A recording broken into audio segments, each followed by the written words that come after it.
All right, Mr. Ahmed here to work with dot plots and line plots today. And a dot plot is a data representation that uses a number of line and dots to show the frequency. So essentially what we have going on here is we have values 0, 1, 2, up through 7. And that means we have 3 1s, 1, 2, 3, 4 2s, etc. This is a uniform distribution because most of the values have about the same number of frequency. So at 1 we have 3 items, at 2 we have 4. They're pretty even all the way across. A symmetric distribution looks like a bell curve. We have few on the far left, few on the far right, and quite a few in the middle. A skewed distribution has everything skewed in one direction. There's few values on the left, tons of values on the right. So when it's skewed, we can state if it's skewed right or if it's skewed left. When it's skewed to the right, it kind of seems like it's backward, but when it's skewed right, that means there's few items on the right. When it is skewed left, that means there's few data or items on the left. Okay, so that kind of seems a little bit backwards in this regard. But when we kind of take a look at these, if it's skewed to the right, that means there's very few over here to the right, tons to the left. And when it's skewed to the left, very few to the left, and tons to the right. So those are two key terms that we will see. An outlier is a value that lies outside or way away from the most of the data. So most of the data in this graph here is at 12, 13, and 14. Then we have this outlier of 24. So that's an outlier. That's one that's just kind of hanging out off by itself. Okay, so that's kind of what we're looking at for some terms. So we are going to take a gander at an example problem here, and we have the following dot plot that shows the mass of each rock in Nita's collection. So the first question asks, how many rocks in total does Nita have? So we have to count how many rocks she has. We have 1, 2, 3, 4, 5, 6, 7, 8, 9, and 10 total rocks. What is the range in the mass of the rocks? So apparently she has one at 44 and one at 35. So we'd have to find the difference between 44 and 35.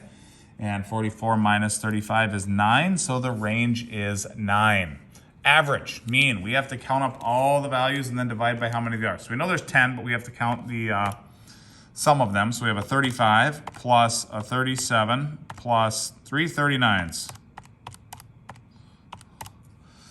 Okay, I got my 3 39s, 2 40s.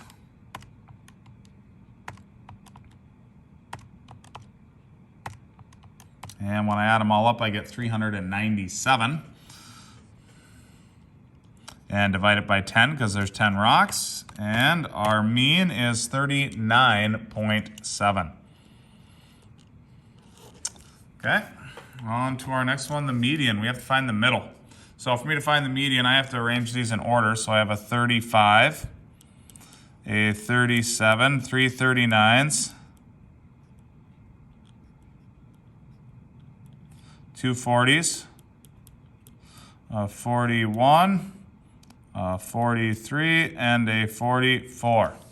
So to find the mean, the median, find the one in the middle. 1, 2, 3, 4, 5, 6, 7, 8. It looks like we're halfway between 39 and 40. So we have to do 39 plus 40 and divide it by 2 to find the median.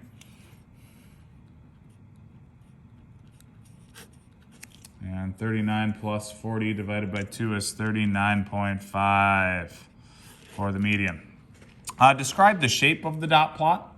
So when I take a look at the shape, to me, it seems to be pretty uniform. I mean, most of our values, the highest one's 3. We have a 1, a 1, a 2, a 1, a 1, a 1. They're all pretty close to 1, so it's pretty uniform in my mind. It's not skewed right. It's not skewed left. It's pretty uniform.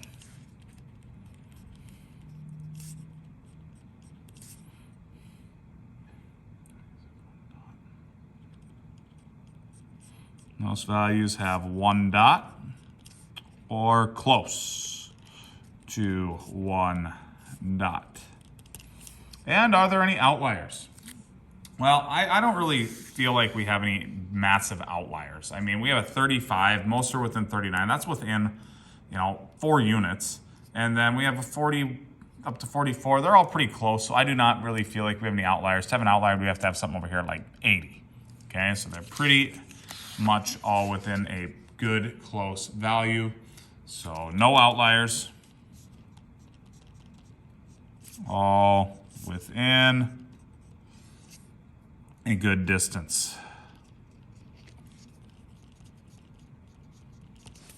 So no outliers. All of them are within a pretty good distance of each other. Okay, first one done. On to our second one. And our second one says, Miss Peterson asked his junior, should say her junior. So Miss Peterson asked her junior and senior students how many minutes each of them spent studying math in one day, round to the nearest 5 minutes. The results are shown below. So what we got going on here, we need to make a dot plot. We need to round within time spent studying math. 5, 10, 15, 20, 25, 30, 35, 40, 45. So I can go by fives on my number line, and I will have to put the dot plot in based off the 5. So I'm going to start here at 5, 10, 15, 20, 25, 30. And I'm making my chart here, 35, 40, and 45. Okay. So how many spent studying 5 minutes? We have 2 in total, so I need to put 2 dots, 1 and 2. For 10 minutes, we got 2 as well, 1 and 2. 15 is 5. So I need to put 5 dots. At 20, we have 7. So 7 dots. At 25, it appears we have 9.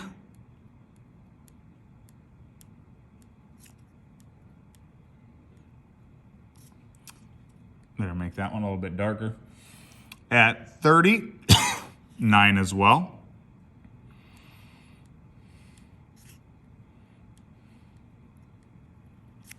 And at 35, we have 10.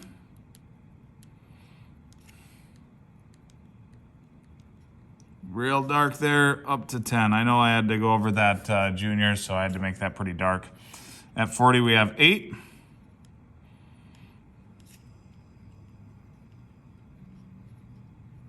And at 45, we have 6.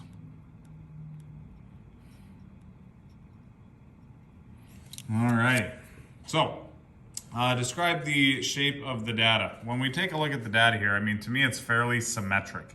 I know we have a few less over here on the left, but it's only for 2 values, and they still have a few. Like, we would have probably need less on 15 and 20 to say that it's skewed left.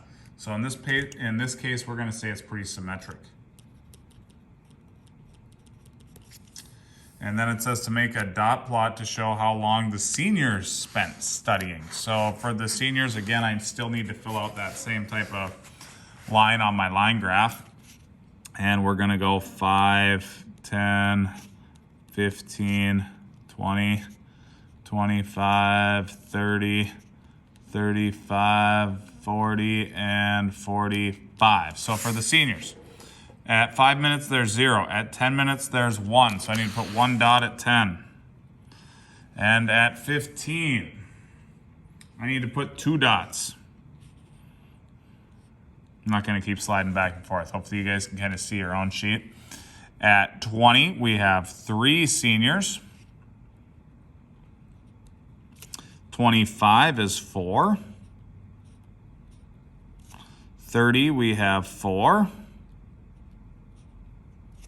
35, we have 6. And at 40, we have 5. And 45 is 4 for the seniors. And to me, in this case, at this stage, we could probably say it's skewed left. There's definitely less values on the left with the none at the 5, because that's part of the values. We have 1, 2, 3. There's definitely a little bit more skewed this time to the left. So skewed left, few data points on the left. Alrighty. that's it for this example. On to the next page. In this case, it says Julia researched grape juice brands to determine how many grams of sugar each brand contained per serving. The data she collected is shown in the table. Make a dot plot for the value shown. So, for this one, I am going to leave this one for you guys to practice on your own. I kind of feel like we did enough of these at this stage. This is probably one we'll do in class, but I'm going to try and keep the video a little bit shorter here when I go over to the line plot. If we have some time, I might come back to this one. I'm a little bit torn on that.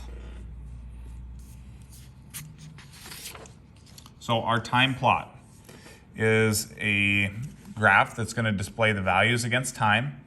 The time is always displayed on the x-axis. Time plots are good for showing how data changes over time.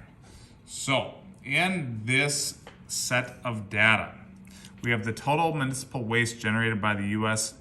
each year. It's shown in the following data set. So it starts at 1990, 91, we go up to 98, and we're talking about millions of tons. So pretty large values here. And my millions of tons appears to go all the way up to about 340. So I have to get pretty high over here on my graph. And I am going to label this here y-axis as the waste in millions of tons.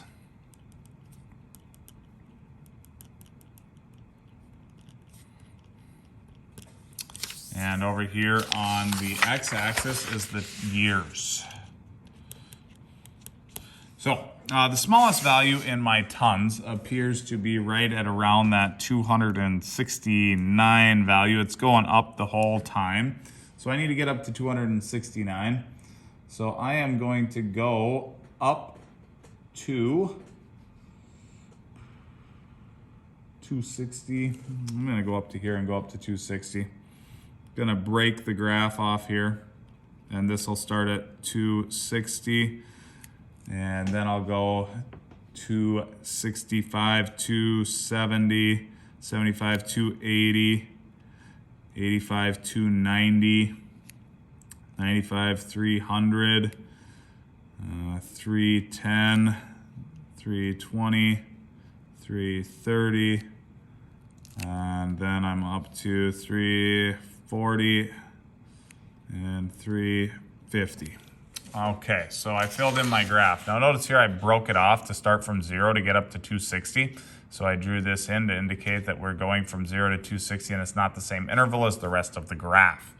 In years, we are going to start at 1990.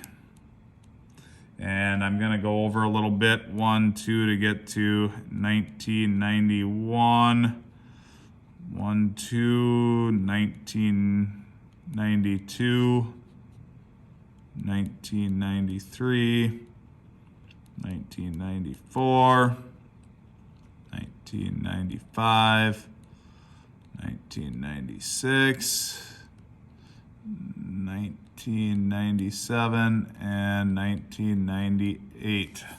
So I went over by 2 for each year. Now we got to fill in our values according to the X and Y axis by plotting our points. So in 1990, there was 269 million tons. So at 1990, we were right about here. In 91, we were at 294, so probably right about here. And I will connect my line. In 92, we were at 281, so we actually went down a little bit here. And in 93, we're at 292, so up a little bit again. Staying pretty steady here. I'm going to try and make my points a little bit bigger. In 94, we're at 307, so a pretty big jump up to 94. We're all the way up into 307, so that's right about there. In 95, 323. So all the way up, it's going up. We're using more garbage, unfortunately. In 1996, 327, so stayed fairly steady there. And then we're heading over. And in 1997, we're at 327, so it stayed the same. straight across, and at 1998 we're at 340, so we took a big jump again. And that is my time plot. So in the years I can see how many million tons of waste that we used. So comment on the trend shown in the graph. As the years passed, garbage increased.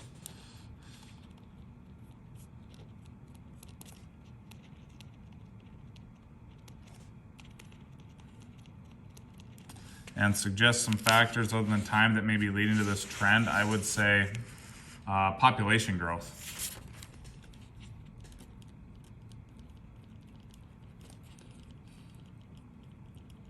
So as the population increased, so did the amount of garbage used. All right, at 15 minutes, I think we're gonna call it good. We aren't gonna go back to that other example. So that's it for today. Have a good one.